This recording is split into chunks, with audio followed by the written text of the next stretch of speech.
Tell me about it. Well, it's made by the Grangers, in George Granger's time, and it's come down through the family.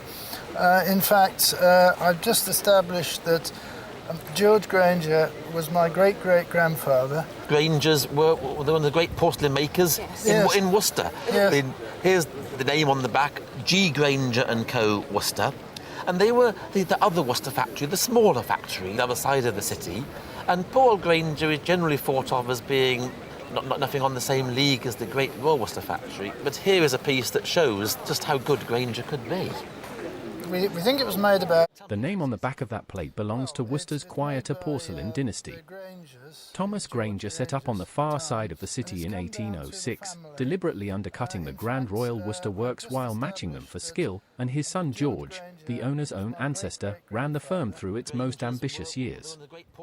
What makes this piece so costly to produce is the flower work. Every rose, every leaf is modelled separately by hand and luted onto the surface one petal at a time, a style so labour-intensive that a single encrusted plate could occupy a paintress for days.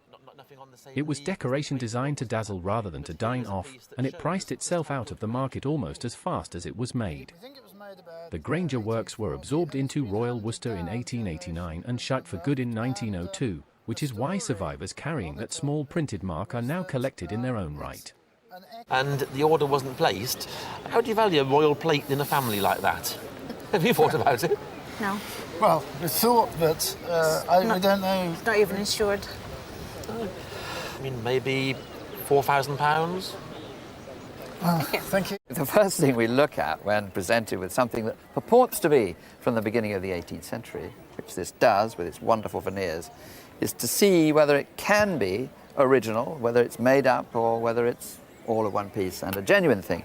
You look inside the drawers, and nice oak lining, which you see here, and the rules are that that should always be made of pine with a little slip of oak at the top. This was common practice and how most things of this type were made, most cabinet furniture. Now, when you see an oak at the back, it's either a nice oak one which has been veneered at a later date, or it is a Dutch or continental piece. This chest belongs to the brief, brilliant age before mahogany, the walnut era, when the most fashionable English furniture of roughly 1690 to 1730 was dressed in thin sheets of figured timber laid over a plain carcass. The cabinet maker chose his veneers for drama, rippling burr walnut, knotted burr elm, and the prized oyster work cut crossways through the branches of laburnum, so each piece reads like a ring of polished growth. It was painstaking, expensive decoration that demanded a flat, stable surface beneath it, which is exactly why the trade is so quick to ask whether everything you see is original or married together from older parts. Then George I's reign gave way to the taste for solid mahogany, and walnut pieces fell from fashion for 2 centuries, so an early veneered chest that has survived 300 years of polishing, woodworm and changing rooms, with its figure still alive, is a genuine survivor of England's first great age of cabinet making. Good. You have to think of a value, what it was worth before it fell out of the car. It's not very different to now, actually. I don't think it did it any serious commercial damage. It is such a good-looking piece that it ought to be insured for £6,500. You've watched hundreds of these moments. The ordinary object. The jaw-dropping value. But here's the question we never ask: what's sitting in your home? You don't have to wait for the roadshow to come to your town. In seconds, Velco tells you what it is, when it was made, and what it could be worth. It's like having the roadshow in your pocket. Open the App Store and search Velco.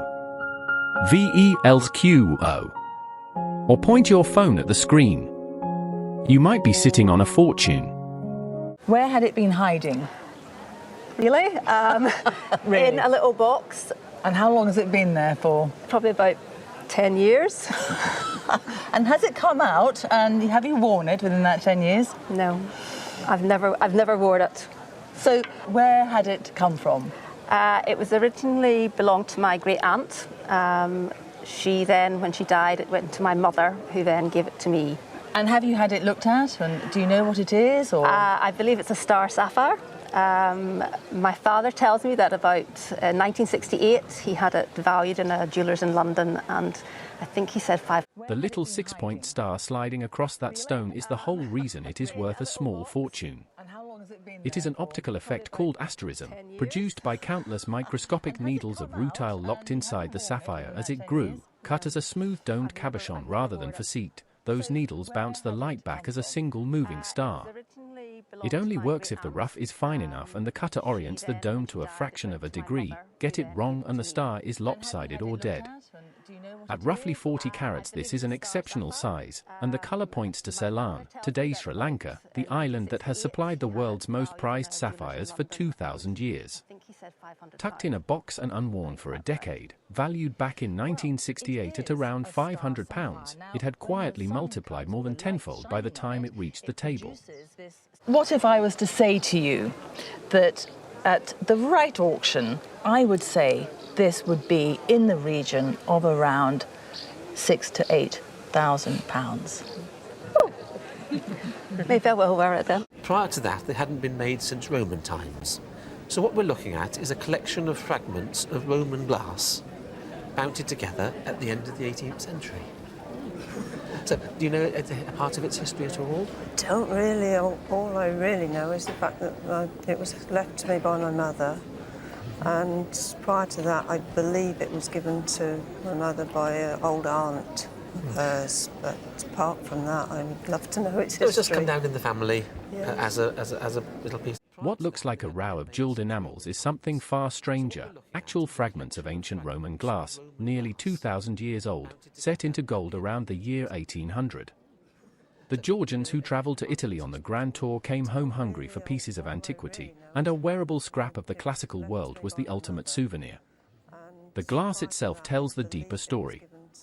Roman craftsmen had mastered effects, threads of colour fused and folded through clear glass, that simply vanished when the empire fell, and were not rediscovered until the glass houses of Venice worked them out all over again more than 1,000 years later.